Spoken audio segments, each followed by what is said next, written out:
കർത്താവിൻ്റെ പ്രിയപ്പെട്ട പൈതലേ, ഇന്ന് രാവിലെ ദൈവശബ്ദം കേൾക്കുവാൻ കാത്തിരിക്കുന്ന നിന്നോടാണ് ദൈവാത്മാവ് സംസാരിക്കുന്നത്.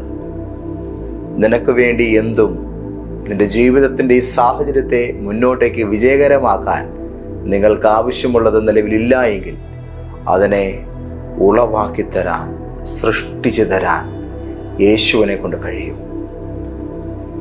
ലോകത്തിൻ്റെ നാനാകോണുകളിൽ ജീവിതത്തിൽ ഇപ്പോൾ മുന്നോട്ട് പോകാൻ പ്രതീക്ഷകൾക്കൊത്തവിധം യാതൊരു വഴിയും കാണാതെ വേദനിക്കുന്നവരോടും കർത്താവിനെ ഒന്ന് സഹായിച്ചിരുന്നെങ്കിൽ എന്നുള്ള പാതി പ്രതീക്ഷയോടുകൂടെ കാത്തിരിക്കുന്നവരോടും ഒരേപോലെ ഞാൻ പറയുന്നു, യേശു നിങ്ങളെ സഹായിക്കും.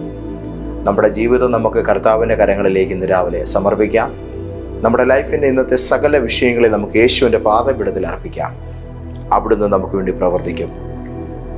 എൻ്റെ പ്രിയപ്പെട്ട കൂടപ്പിറപ്പേ, ഒരുപാട് സന്തോഷത്തോടെ ഇന്നത്തെ പ്രവചന ദൂതിലേക്ക് സ്നേഹവന്ദനം.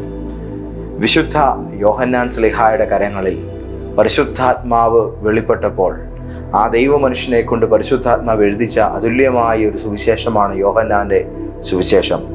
വാഴ്ത്തപ്പെട്ടവനായ നമ്മുടെ കർത്താവ് യേശു മിശിഹായുടെ ദൈവത്വ വിശദീകരണമാണ് ഈ പ്രസ്തുത സുവിശേഷീകരണത്തിൻ്റെ ഇതിവൃത്തമായി നിൽക്കുന്നത്. ഈ പ്രസ്തുത സുവിശേഷ ഗീതകത്തിലെ 1-ാം അധ്യായത്തിൽ 3-ാമത്തെ വചനം ഇങ്ങനെയാണ് നമ്മളോട് പറയുന്നത്: സകലതും അവൻ മുഖാന്തരം ഉളവായതൊന്നും അവനെ കൂടാതെ ഉളവായതല്ല. യോഹന്നാന്റെ സുവിശേഷം 1-ാം അധ്യായത്തിൻ്റെ 3-ാമത്തെ വചനത്തെ പരിശുദ്ധാത്മാവ് പരിചയപ്പെടുത്തുന്നത് ഇങ്ങനെയാണ്: നിങ്ങൾ ഇന്ന് കാണുന്നതും നിങ്ങൾക്കിന്ന് അറിയാവുന്നതുമായ ദൃശ്യമായതും അദൃശ്യമായതും ലോകം ഇപ്പോഴും ശാസ്ത്ര സാങ്കേതിക വിദ്യയുടെ മികവുകളിൽ കണ്ടെത്തിക്കൊണ്ടിരിക്കുന്ന പുതിയ പുതിയ പദാർത്ഥങ്ങളും പുതിയ പുതിയ ജീവജാലങ്ങളും സൂക്ഷ്മജീവികളും അടക്കമുള്ള സകലത്തിൻ്റെയും പിന്നിൽ ഒരു ക്രിയേറ്ററുണ്ട്. യേശു ക്രിസ്തു സൃഷ്ടാവത്രേ. ഉളവായതിൻ്റെ എല്ലാം പുറകിൽ പ്രവർത്തിച്ചിരിക്കുന്ന കരം ആ കർത്താവായ യേശുവിൻ്റെ കരമാണ്. ഈ ഒരു യാഥാർത്ഥ്യം നിലനിർത്തിക്കൊണ്ട് തന്നെയാണ് യേശുവിൻ്റെ ക്രൂശീകരണത്തിൻ്റെ പ്രാധാന്യതയും നമുക്ക് മനസ്സിലാക്കാൻ കഴിയുന്നത്. യേശുവിന് വേണമെങ്കിൽ ഒറ്റ വാക്കിനാൽ മാനവലോകത്തിൻ്റെ പാപം പരിഹരിച്ചു കൂടായിരുന്നോ എന്നൊരു ചിന്ത നമുക്ക് വരും. മനുഷ്യനെ സംബന്ധിച്ചിടത്തോളം മാനവിക സൃഷ്ടിയുടെ പിന്നിൽ മനുഷ്യരുമായിട്ടുള്ള യേശുവിൻ്റെ ഇടപെടലിൻ്റെ പുറകിൽ അല്ലെങ്കിൽ ദൈവിക ഇടപെടലിൻ്റെ പുറകിലെല്ലാം ദൈവത്തിൻ്റെ കൈചലനം നമുക്ക് വ്യക്തമായി കാണാൻ കഴിയുന്നുണ്ട്. ഒറ്റ ഉച്ചാരണത്താലാണ് ദൈവം ഈ ലോകത്തെ മുഴുവൻ സൃഷ്ടിച്ചത് എങ്കിലും ദൈവം തൻ്റെ സ്വരൂപത്തിലും സാദൃശ്യത്തിലും മനുഷ്യനെ സൃഷ്ടിക്കുകയായിരുന്നു എന്ന് ബൈബിൾ നമ്മളോട് പറയുന്നു. ദൈവത്തിൻ്റെ കരത്താൽ ദൈവം തന്നെ ഇനിഷ്യേറ്റീവ് എടുത്ത് ദൈവം ഒരു തൊഴിലാളിയെ പോലെ ഇടപെട്ട് ഇറങ്ങി വന്ന് തൻ്റേതായ പ്രതിച്ഛായയിൽ രൂപപ്പെട്ട പുതുമനുഷ്യനെ സൃഷ്ടിക്കുകയാണ്. അപ്പോൾ എല്ലാവർക്കും തോന്നും, നമ്മളെ കണ്ടാൽ ദൈവത്തെ പോലെയാണോ? റിയലി നമ്മൾ ദൈവത്തിൻ്റെ ഒരു ഇമേജാണ്. പക്ഷെ അതെങ്ങനെ അംഗീകരിക്കും? അവിടെയാണ് ബൈബിളിൻ്റെ ഹൃദയം നമ്മൾ പഠിക്കേണ്ടത്. ദൈവം മനുഷ്യനെ തൻ്റെ രൂപസാദൃശ്യത്തിൽ സൃഷ്ടിച്ചു എന്ന് പറഞ്ഞാൽ ദൈവത്തിന് രൂപമില്ല എന്നത് ബൈബിൾ അടിവരയിട്ട് പറയുന്നു. ദൈവത്തിന് കാണപ്പെടത്തക്ക വിധത്തിലുള്ളതായ ഒരുവിധ പ്രതിച്ഛായകളും ഇല്ല എന്ന്. അതായത് ഇത് ഞാനാണ് എന്ന നിലയിൽ ചൂണ്ടിക്കാണിച്ച് അഭിപ്രായപ്പെടാൻ തക്ക വിധം ദൈവത്തിന് യാതൊരു വിധമായ സൃഷ്ടിയുടെയോ സാധന സാമഗ്രികളുടെയോ വസ്തുക്കളുടെയോ പ്രകൃതി പ്രതിഭാസങ്ങളുടെയോ ഒന്നും രൂപമില്ല. ദൈവത്തെ സംബന്ധിച്ചിടത്തോളം ദൈവം ആത്മാവാണ്. നഗ്നനേത്രങ്ങൾ കൊണ്ട് കാണാൻ കഴിയാത്തവനാണ്. അങ്ങനെയുള്ള ദൈവത്തിന് രൂപസാദൃശ്യം വന്നാലല്ലേ നമ്മൾ രൂപപ്പെടുകയുള്ളൂ. അതെ, അപ്പോൾ ആ ദൈവത്തിൻ്റെ രൂപസാദൃശ്യം ഏതാണ്? ആ ദൈവത്തിൻ്റെ രൂപസാദൃശ്യമാണ് വാഴ്ത്തപ്പെട്ടവനായ കർത്താവായ യേശു ക്രിസ്തു. അതായത് യേശു ക്രിസ്തു അദൃശ്യനായ ഈ ദൈവത്തിൻ്റെ പ്രതിമ എന്നാണ് ബൈബിൾ നമ്മെ പഠിപ്പിക്കുന്നത്. അപ്പോൾ അദൃശ്യനായ ദൈവത്തിൻ്റെ രൂപമായിരിക്കുന്ന ഈ യേശു ക്രിസ്തുവിൻ്റെ പ്രതിരൂപത്തിലാണ് ദൈവം നമ്മളെ സൃഷ്ടിച്ചത്. ചുരുക്കത്തിൽ ആദാമിനെ ദൈവം രൂപപ്പെടുത്തിയത് യേശുവിൻ്റെ പ്രതിച്ഛായയിലാണെന്ന് ഞാൻ പറയാൻ ആഗ്രഹിക്കുന്നു. ആമേൻ. ഇത് പറയുമ്പോൾ നിങ്ങൾക്ക് അതിൻ്റെ ഒരു മർമ്മം മനസ്സിലായിട്ടുണ്ടാകും. ആദാം സൃഷ്ടിക്കപ്പെട്ടത്, മനുഷ്യ സൃഷ്ടി എന്ന് പറയുന്നത് തന്നെ യേശുവിൻ്റെ രൂപത്തിലാണ്. അഥവാ മനുഷ്യനായി നമ്മുടെ കൺമുമ്പിൽ വെളിപ്പെടാൻ പോകുന്ന കന്യാസൂനുവായി ഈ ലോകത്തിൽ പിറക്കുവാൻ വേണ്ടി പുരാതന നിത്യതയിൽ എന്നവോണം സജ്ജമായിരുന്ന ദൈവ പദ്ധതിയിൽ വെളിപ്പെടുന്ന മഹാദൈവമായിരിക്കുന്ന മനുഷ്യനായി രൂപപ്പെടാൻ പോകുന്ന ആ മഹാദൈവത്തിൻ്റെ മാനവിക രൂപത്തിൻ്റെ ഭാവത്തിലാണ് ദൈവം മനുഷ്യനെ സൃഷ്ടിച്ചത്. അപ്പോൾ നമ്മൾ ആരുടെ രൂപമാണ്? നമ്മൾ യേശുവിൻ്റെ രൂപമാണ്. ഏത് കാലത്തും നമ്മൾ യേശുവിനെ പോലെ ആകണമെന്നാണ് ബൈബിൾ നമ്മളോട് പറയുന്നത്. പരിശുദ്ധാത്മാവിൻ്റെ ഏറ്റവും വലിയ അജണ്ട അത് തന്നെയാണ്. നമ്മളെ യേശുവിനെ പോലെ ആക്കുക. ആമേൻ. യേശുവിനെ അനുകരിക്കാൻ, യേശുവിനെ ചിന്തിക്കാൻ, യേശുവിനെ പോലെ പെരുമാറാൻ, ഇതാണ് ബൈബിൾ നമ്മളോട് പറയുന്നത്. ബൈബിളിൻ്റെ ടോട്ടൽ എസൻസ് അത് മാത്രമാണ്. Be like Jesus. നമുക്ക് യേശുവിനെ പോലെ ആയിത്തീരാം. ഇന്ന് രാവിലെ ഈ വചനം കേൾക്കുമ്പോൾ നിങ്ങളുടെ ജീവിത സാഹചര്യം ഒരുപക്ഷെ ഒരു പിശാചിൻ്റെ രൂപത്തിലായിരിക്കും. ഞാനിത് ആരെ അവഹേളിക്കാൻ പറഞ്ഞതല്ല. കാരണം ചില കുടുംബങ്ങളിൽ ചില വ്യക്തികൾ പലപ്പോഴും ഒരു മൃഗത്തിൻ്റെ രൂപത്തിലായിരിക്കും.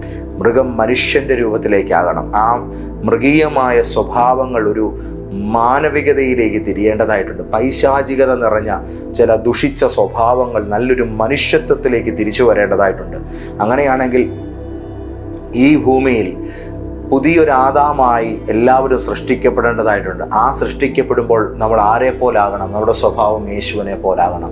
ഇന്ന് എൻ്റെ വാക്കുകളെ കേൾക്കുമ്പോൾ നിങ്ങളുടെ വീട്ടിൽ നിങ്ങളുടെ ഹസ്ബൻഡ്, നിങ്ങളുടെ വൈഫ്, നിങ്ങളുടെ കുഞ്ഞുങ്ങൾ, നിങ്ങളുടെ പ്രിയപ്പെട്ടവർ, ബന്ധങ്ങൾ, ഇതിനകത്തെല്ലാം നിങ്ങൾ ആഗ്രഹിക്കുന്ന ഒരു സ്നേഹത്തിൻ്റെ സമീപനം, ഒരു നല്ല ഹൃദയൈക്യതയുടെ ഒരു ഇടപെടൽ, ഇതൊക്കെ നമ്മുടെ മൈൻഡിൽ ഉണ്ടാകുന്ന ഒരു സ്വപ്നമാണ്. എന്നാൽ അത് യാഥാർത്ഥ്യമാക്കാൻ കഴിയാതെ ഈറ്റപ്പുലികളെ പോലെ കാണുന്ന പറഞ്ഞാൽ കടിച്ചു കയറാൻ വരുന്ന മനുഷ്യരും, കൊമ്പ് കുത്തി നമ്മുടെ നേരെ വെട്ടാൻ വരുന്ന പോത്തിനെ പോലെയൊക്കെയുള്ള മനോഭാവങ്ങളുമൊക്കെ ആയിട്ട് നിൽക്കുന്ന, പാമ്പിനെ പോലെ ചീറ്റുന്ന സ്വഭാവങ്ങളൊക്കെയുള്ള വ്യക്തികളെ എല്ലാം നമുക്ക് ഇന്ന് രാവിലെ കർത്താവിൻ്റെ കരത്തിലേക്ക് കൊടുത്തിട്ട് നമുക്കൊന്ന് പ്രാർത്ഥിക്കാം. യേശുവേ, ഇവരെല്ലാം അങ്ങയുടെ രൂപസാദൃശ്യത്തിലായിത്തീരട്ടെ.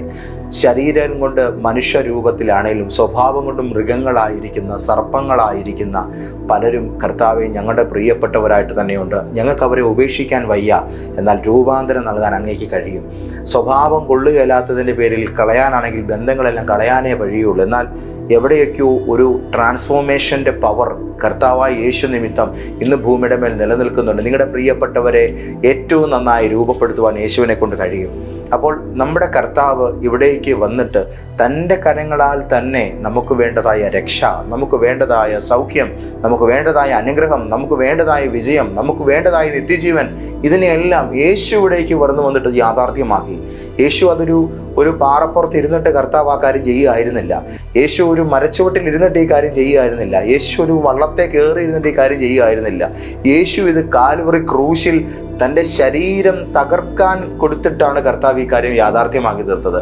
അതിൻ്റെ അർത്ഥം മണ്ണിലേക്ക് വന്നിട്ട് കർത്താവ് പിന്നെയും നമുക്ക് വേണ്ടി അധ്വാനിച്ചു എന്ന വാക്കിന് ബൈബിൾ അടിവരയിടുന്നുണ്ട്. നമുക്ക് വേണ്ടി യേശു കഷ്ടപ്പെട്ടു, ത്യാഗം സഹിച്ചു എന്ന യാഥാർത്ഥ്യത്തെ ബൈബിൾ അടിവരയിട്ട് ഉറപ്പിക്കുകയാണ്.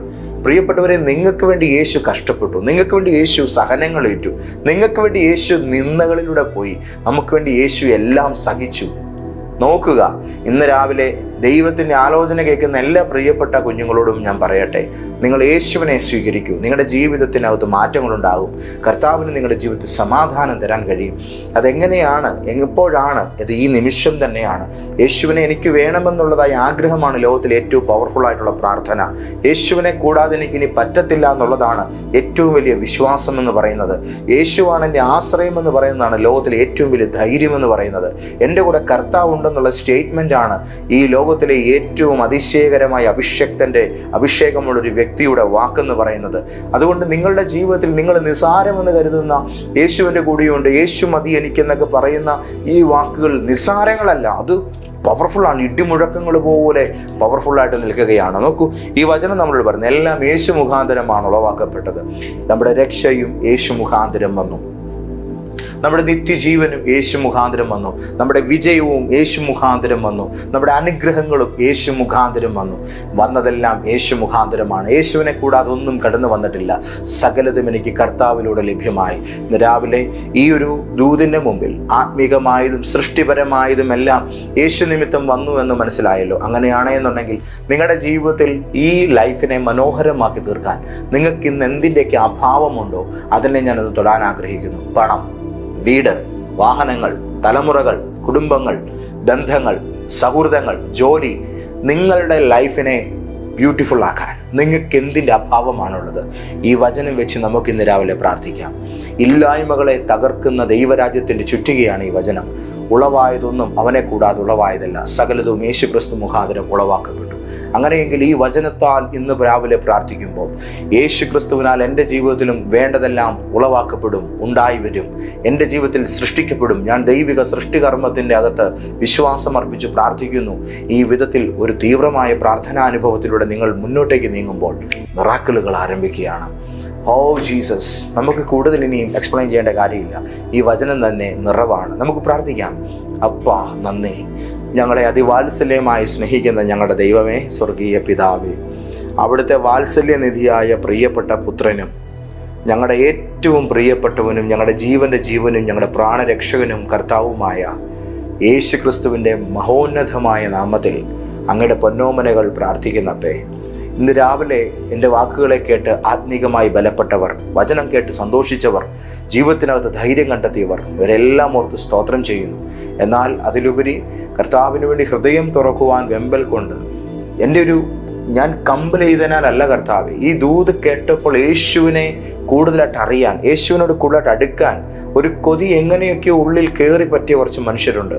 ഞാൻ അവരെ ഓർത്ത് ആദ്യമേ പ്രാർത്ഥിക്കുന്നു. ഈ മോഹം പരിശുദ്ധാത്മാവിനാൽ വന്നതാണ്. ഈ അഭിലാഷത്തിൻ്റെ പുറകിൽ ദൈവത്തിൻ്റെ ആത്മാവാണ്. Thank you holy spirit. ഇന്നു മുതൽ ഇവർ യേശുവിൻ്റെ പ്രിയപ്പെട്ടവരായി മാറട്ടെ. കർത്താവ് ഇവർക്ക് ജീവിതത്തിൽ ഏറ്റവും ഒന്നാം സ്ഥാനീയനായി തീരട്ടെ. എൻ്റെ ദൈവമേ, എൻ്റെ പൊന്നു കർത്താവേ, ഓരോ ജീവിത സാഹചര്യങ്ങളിൽ നട്ടം തിരിഞ്ഞ് മുന്നോട്ടേക്ക് ഇപ്പോൾ വഴികളില്ലാതെ ഭാരപ്പെടുന്ന ഒത്തിരി പ്രിയപ്പെട്ട മക്കൾ അങ്ങേ കേൾക്കുന്നുണ്ടല്ലോ, ഈ വാക്ക് കേട്ട് പ്രാർത്ഥിക്കുന്നുണ്ടല്ലോ. എൻ്റെ പൊന്നു കർത്താവേ, ഈ നിമിഷത്തിൽ ഞാൻ പ്രാർത്ഥിക്കുകയാണ്. അവർക്ക് വേണ്ടി മധ്യസ്ഥം വഹിക്കുകയാണ്. പണത്തിന് വേണ്ടി ബുദ്ധിമുട്ടുന്നവരുണ്ട്, ജീവിതത്തിൻ്റെ മറ്റ് ആവശ്യങ്ങളുടെ പേരിൽ ഭാരപ്പെടുന്നവരുണ്ട്. എൻ്റെ കർത്താവേ, ഇന്ന് കാര്യങ്ങളെ യഥാസ്ഥാനപ്പെടുത്തണമേ. അങ്ങയുടെ സൃഷ്ടികർമ്മത്തിൻ്റെ അത്ഭുതത്തിൽ പുതിയ വീടുകൾ ചിലർക്ക് കിട്ടട്ടെ, ചില ഡോക്യുമെൻറ്റേഷൻസ് ചിലർക്ക് വേണ്ടി നടക്കട്ടെ, ചില നല്ല വാഹനങ്ങൾ ഉണ്ടാകട്ടെ, ചിലർക്ക് നല്ല ബിസിനസ്സുകൾ, ജീവിത വരുമാന മാർഗങ്ങൾ ഉണ്ടാകട്ടെ, ജോലി മേഖലകളിൽ ചിലർ അനുഗ്രഹിക്കപ്പെടട്ടെ. എല്ലാറ്റിലും കർത്താവ് മഹത്വം എടുക്കുകയും ആദരിച്ച് അങ്ങയുടെ മക്കളെ ഉയർത്താൻ പോവുകയും ചെയ്യുന്നതിനായിട്ട് സ്തോത്രം. ഇന്നത്തെ ദിവസം വളരെ മനോഹരമായിരിക്കും. കർത്താവ് ഞങ്ങളുടെ കൂടെ ഉള്ളതിനായിട്ട് സ്തോത്രം. യേശുവിൻ്റെ നാമത്തിൽ തന്നെ ആമേൻ. ഒത്തിരി സന്തോഷം പ്രിയപ്പെട്ടവരെ. കർത്താവ് നിങ്ങളെ അനുഗ്രഹിക്കട്ടെ. ഇന്നും നാളെ മറ്റന്നാളും കോട്ടയത്ത് നമ്മളുടെ ലൈഫ് ചേഞ്ചർ പ്രോഫറ്റിക് സഭയിൽ ഫാസ്റ്റ് ലൈഫ് ചേഞ്ചിങ് സീസൺ 7 എന്നുള്ള അനുഗ്രഹിക്കപ്പെട്ട ശുശ്രൂഷ നടക്കുകയാണ്. ഇന്ന് പകൽ കർത്താവിൻ്റെ ദാസൻ പാസ്റ്റർ ഷാൽവിൻ ജോർജ് ദൈവത്തിന് ശുശ്രൂഷിക്കുന്നു, നമുക്ക് വേണ്ടി പ്രാർത്ഥിക്കുന്നു. നാളെ പകൽ കർത്താവിൻ്റെ ദാസൻ പാസ്റ്റർ ഷിജു ആൻ്റണി, ഈ അനുഗ്രഹീതരായ 2 ദൈവദാസന്മാരുണ്ട്. കൂട്ടത്തിൽ ഞാൻ നിങ്ങളോട് കൂടെയുണ്ട്. നമുക്ക് ഒരുമിച്ച് ദൈവശബ്ദം കേൾക്കാൻ, പ്രാർത്ഥിക്കാൻ ഒത്തുചേരാം. നിങ്ങൾ വരിക. കർത്താവ് നിങ്ങളെ ധാരാളമായി അനുഗ്രഹിക്കുമാറാകട്ടെ. ചർച്ചിലേക്ക് വരുന്ന സ്ഥലം അറിയത്തില്ലെങ്കിൽ പറഞ്ഞു തരാം. കോട്ടയത്ത് വരിക, റെയിൽവേ സ്റ്റേഷനിലായാലും നാഗമ്പടത്തോ തിരുനക്കരയാണെങ്കിലും ബസ് സ്റ്റാൻഡിലാണെങ്കിൽ അവിടെ വന്ന ശേഷം നിങ്ങൾ കോട്ടയത്തെ പോലീസ് പരേഡ് ഗ്രൗണ്ട് ചോദിക്കുക. പോലീസ് പരേഡ് ഗ്രൗണ്ട്, ലോഗോസ് ജംഗ്ഷനിലെ പോലീസ് പരേഡ് ഗ്രൗണ്ട്. ആ ഗ്രൗണ്ടിൻ്റെ തൊട്ടിപ്പുറത്ത് മുഗൾ പാലസ്, ഓർത്തോണം കേട്ടോ, ആധാരമൊക്കെ എഴുതുന്ന മുഗൾ പാലസ്, അതിന് നേരെ എതിർവശത്തൊരു ആൽമരം നിൽക്കുന്നു.